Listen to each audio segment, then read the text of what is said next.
표현할 수 없는 크고 놀라우신 한없으신 하나님의 은혜가 우리 모든 성도들 가운데 늘 함께 하시기를 주님의 이름으로 축원합니다. 아멘.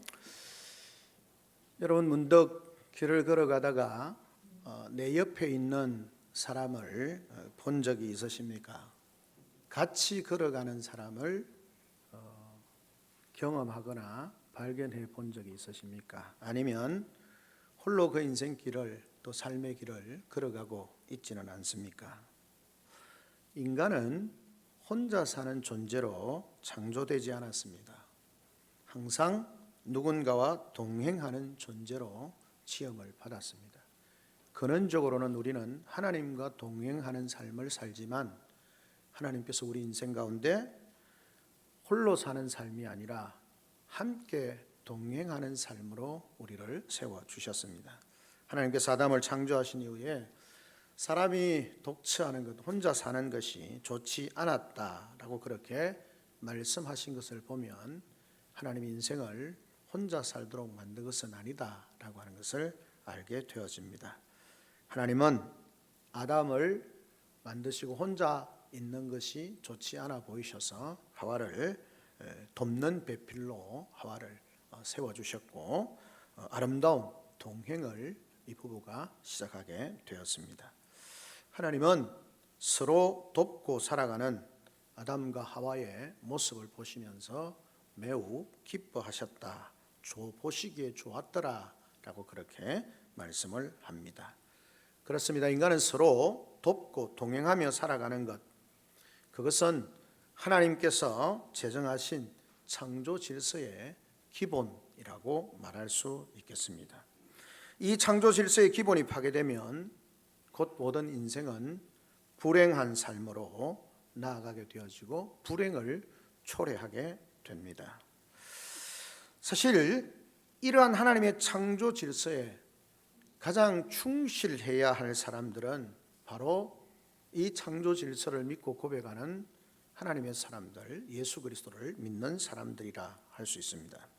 그런데 오늘 아쉽게도 교회 가운데, 공동체 가운데 이런 함께 가는 아름다운 동행을 하는 삶을 사는 모습들을 상실해가고 있는 모습들을 보게 되어집니다. 오늘 우리가 읽었던 이 고린도전서 성경의 배경이 되어지는 고린도 교회도 별반 다르지 않았던 것 같습니다. 1장 11절에 보면 글로에의 편에 바울이 고린도 교회에 대해서 소식을 듣게 되었는데 대부분 다툼과 분쟁의 소식이었다. 그렇게 1장 11절은 말씀합니다. 고린도 교회 안에서 형성된 분파 간의 분쟁, 우상에게 바쳐진 제물을 먹는 문제로 인한 논쟁이 8장에 기록되어 있습니다. 바울의 서독군에 관한 것 때문에 다툼하는 내용이 9장에 기록되어 있습니다. 성령의 은사의 문제로 인한 갈등이 12장에 나와 있습니다. 세상 법정의 고발로 이어지는 분쟁이 6장에 기록되어져 있습니다. 여자가 머리에 수건을 가리는 문제로 인한 분쟁이 11장 우리가 읽었던 이 본문 앞쪽에 기록되어져 있습니다. 심지어는 하나님께서 공동체에 풍성한 은혜로 주시기 위해서 주신 이 성만찬 예식에도 분쟁이 발생하게 되어졌습니다. 이러한 교회 분쟁은 바울에게 정말 가슴 아픈 일이 아닐 수 없었습니다. 그래서 바울은 예찬과 성찬, 이 예식의 의미에서 그 의미를 다시 한번 깨닫게 함으로 그 깨닫게 되어지는 그런 그것을 통해서 깨달아지는 자기 비움, 케노시스라고 그렇게 언젠가 한번 설교를 전한 적이 있는데 자기 비움이라고 하는 희생 정신을 통해서 공동체의 화목을 회복하려고 하고 있는 것을 보게 되어집니다. 이 문제를 이야기하는 것이 아니고 바울이 이 회복의 문제를 이야기하면서 성찬에 관해서 이야기를 하면서 앞에 보는 예찬과 성찬을 이야기하면서 이 회복의 문제를 말씀하고 있다라는 것입니다. 우리는 오늘 성찬을 앞두고 있습니다. 그 성찬을 통해서 우리가 되새기고 함께 해야 되는 이 성찬에 참여하면서 우리가 어떤 마음으로 함께 해야 되는가 하는 것을 나누려고 하는 것입니다. 사실 이 예찬, 이스라엘 그 당시에 사람들은 예찬과 곧이은 성찬을 이어서 연결해서 했던 것으로 볼 수 있습니다.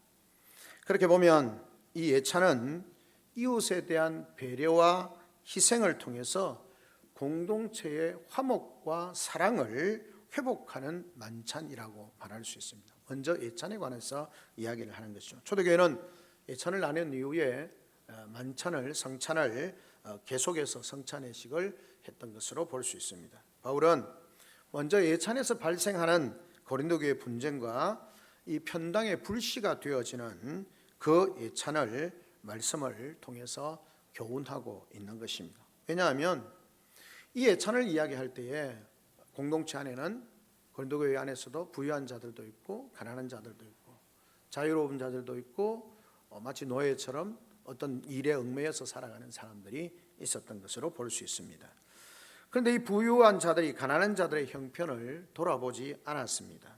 그들이 도착하기 전에 먼저 배불리 그들의 음식을 먹어치우는, 정말 먹어치우는 이기적인 행위로 말미암아 많은 힘듦이 있었다라고 그렇게 지적을 하고 있습니다.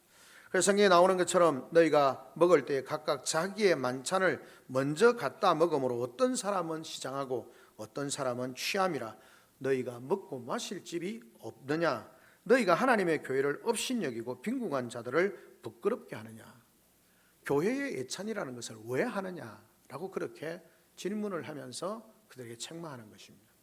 야, 너끼리 먼저 와서 그냥 음식 사가지고 가고 부유한 사람들이나 넉넉한 사람들이 와서 그걸 먼저 먹고 사가지고 와서 기다리지 않고 너끼리 먹고 뒤에 오는 사람들은 음식은 남겨놓지 않고 그들이 굶고 배고프고 이런 상황이라면 뭐 하려고 함께 모여서 예찬을 하냐?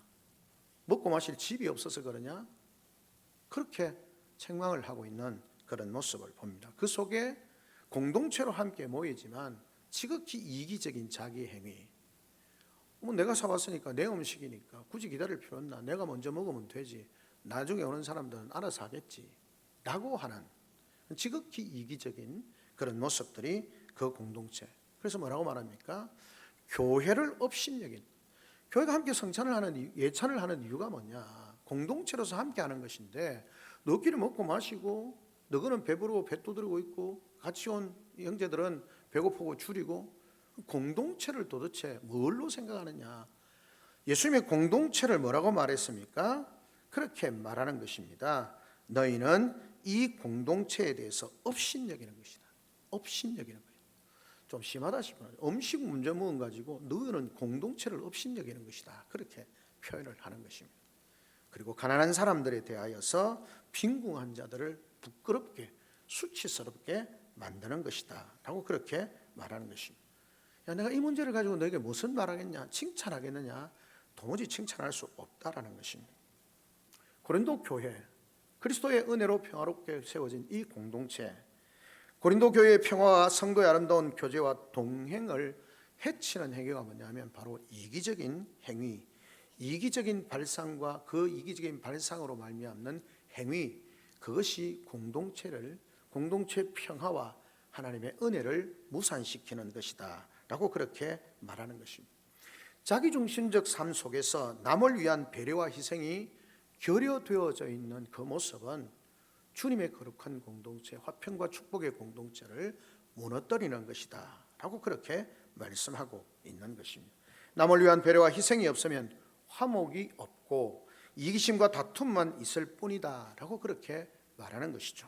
타인을 위한 희생과 배려만이 화목과 아름다운 동행을 가져올 수 있습니다. 하나님이 교회로 함께 부르신 것은 하나님 나라를 향하여서 함께 아름다운 동행을 하도록 세워주셨는데 그것을 파산시키는 이기적인 발상과 이기적인 행동을 버리라 라고 그렇게 예찬을 통해서 말씀을 하고 있는 것을 보게 되어지는 것입니다. 독일의 철학자 쇼펜하우어라고 하는 사람이 있는데 그가 주요한 주제로 이야기한 쪽이 뭐냐면 고슴도치 딜레마라는 것이 있습니다. 날씨가 추워지면 고슴도치들이 추우니까 같이 하려고 모였는데 어떻게 합니까?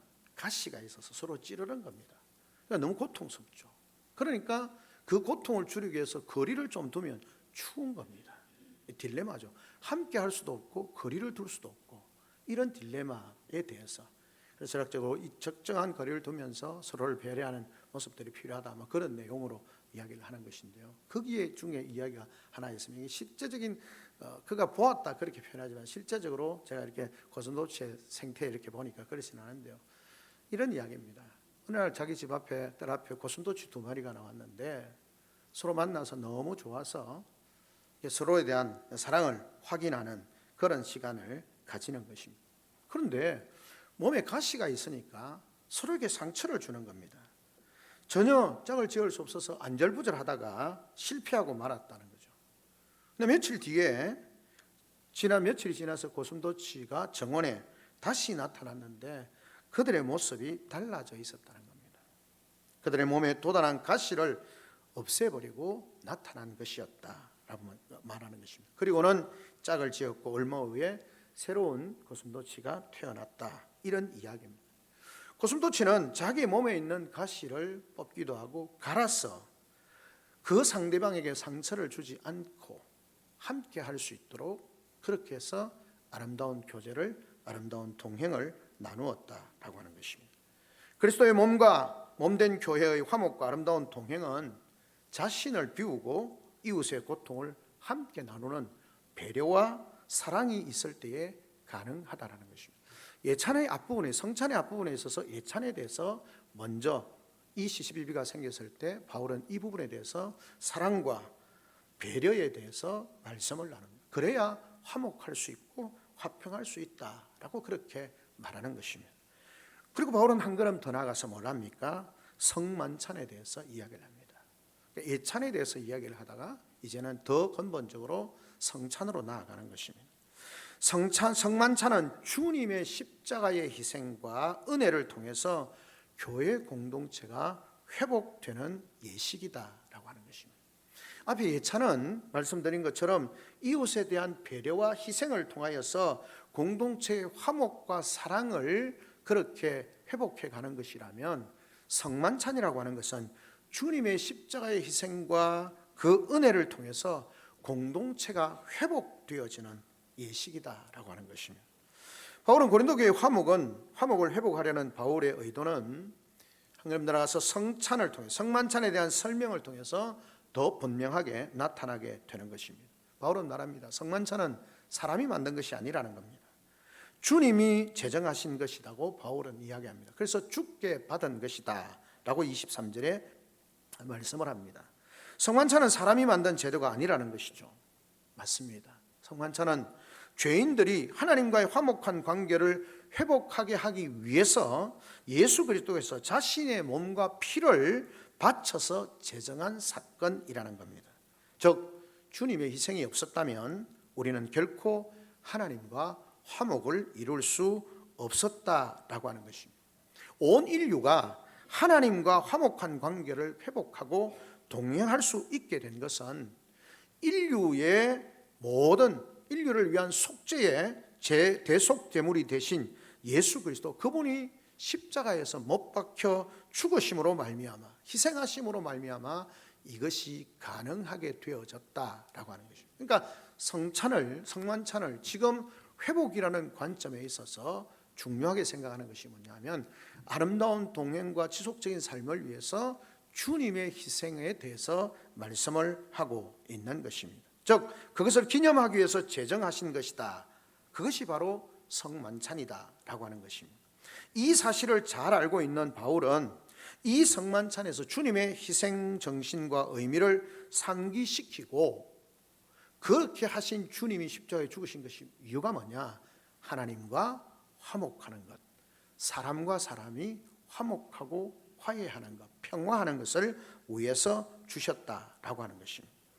그러므로 바울은 말하는 것입니다. 고린도 교회 성도들이 하나가 되어야 한다라고 그렇게 강조를 하는 것입니다. 즉 주님의 성찬에 참여하는 고린도 교회 성도들이 너희는 이 성찬을 행함으로 말미암아 함께 동참함으로 하나가 되어져야 한다라고 그렇게 말씀을 하고 있는 것입니다. 여러분 주님이 죄인들을 위해서 죽으신 희생의 은혜를 생각한다면 너희는 분쟁해서는 안 된다라고 그렇게 말하는 것입니다. 그래서 분쟁하는 교인들은 성만찬에 참여할 자격이 없다라고 그렇게 선언을 하고 있는 것을 보게 되어지는 것입니다. 20절에 보면 이렇게 말씀합니다. 그런즉 너희가 함께 모여서 주의 만찬을 먹을 수 없으니, 앞에 분쟁하고 다투고 이런 사람들은 성만찬에 참여할 수 없다라고 하는 것입니다. 더 나아가서 27절에 이렇게 말합니다. 그러므로 누구든지 주의 떡이나 잔을 합당하지 않게 먹고 마시는 자는 주의 몸과 피에 대하여 죄를 짓는 것이다. 그 성찬에 참여하는 의도 하나 되게 하신 것을 이해하지 못하고 합당하게 성찬에 참여하지 않으면, 그냥 너희가 참석하지 못한다가 아니라 합당하지 않게 참여하면 죄를 범하는 것이다. 29절에는 주의 몸을 분별하지 못하고 먹고 마시는 자는 자기의 죄를 먹고 마시는 것이다 라고 그렇게 말씀을 하고 있는 것입니다. 바울이 성만찬을 통해서 위협하는 것일까요? 아닙니다. 너희가 성찬에 참여하지. 이 성찬에 참여하는 의미가 뭔지를 알아야 돼요. 주님이 하나님과 화목하게 하고 사람과 사람 사이를 화목하게 하시기 위해서 당신의 몸을 주시고, 주님이 죽으심을 기념하는 이 성찬에 참여하는 너희는 그리스도 안에서 이 성만찬의 은혜 안에서 서로 화해하고 화평해야 된다. 너희 속에 갈등이 있느냐, 다툼이 있느냐, 분쟁이 있느냐, 그거 다 내려놓고 주님의 은혜 안에서 해라는 것입니다. 분쟁에 대해서 이야기하는 것이 아니고 고린도 교회가 직면한 문제에 대해서 지금 이야기를 하고 있는 것이죠. 사랑하는 성도들은 바울은 성만찬의 의미를 상기시키면서 화목을 이루지 못하는 공동체는, 우리 표현으로 좀 심하게 하면 범죄 집단과 같다. 성만찬에 참여하면서 이 너무나 중요한 성만찬을 시행하면서 이 성만찬이 주는 은혜를, 하나 되게 하신 그 주님의 은혜를 기억하지 않고 그 의미를 깨닫지 않고 그냥 하나의 예식으로 먹고 마시고 자기의 자를 돌아보지 아니하고 우리 가운데 있는 문제들을 돌아보지 아니하고 그렇게 참여하는 것은 죄를 짓는 것이기 때문에, 그것을 깨닫지 않고 행한다면 마치 범죄 집단과 같다. 심하면 그렇게 표현을 하고 있는 것입니다. 우리는 교회의 중요한 예식과 절기들을 행할 때마다 기억해야 합니다. 왜 주셨는가? 왜 이 일을 행하게 하셨는가? 라고 하는 사실을 기억해야 하는 것입니다. 결국 이 예찬과 성찬의 공통적인 것은 뭡니까? 기본적인 정신은 희생정신임을 말합니다. 자신을 비우는 희생정신, 이것은 단순한 이타적인 윤리적 차원의 행위가 아니라 우리 기독교의 정체성의 근간을 이루는 것입니다. 뿌리입니다. 기독교의 진리는 자신을 비우는 케노시스, 자기를 비우는 것으로 출발하게 되는 것입니다. 그리스도께서 하늘 영광을 버리고 낮고 천한 이 땅에 오신 사건, 이것이 케노시죠. 자기를 비움이라는 것입니다. 예수님은 광야의 시험에서 세상 사람들이 추구하는 돈과 명예와 권력을 다 비우셨습니다. 그분의 삶은 비움의 연속이었습니다. 여우도 굴이 있고 공중에 새도 거처가 있으되 인자는 머리 둘 곳이 없다라고 하셨습니다. 전국에는 인류의 죄를 속죄하기 위해 자신의 목숨까지 바치신 희생의 제물이 되셨습니다. 이것을 기념하기 위한 것이 성찬입니다. 성찬은 철저히 주님의 희생의 결과로 제정된 것이고, 오늘 우리가 성찬을 행할 때에 이 성찬을 통해서 보여주신 그리스도의 자기 비움의 희생 정신을 기억하고 실천해야 합니다. 그리고 우리는 화목해야 되고 화평해야 되고 아름다운 동행을 아름답게 이어가야 하는 것입니다.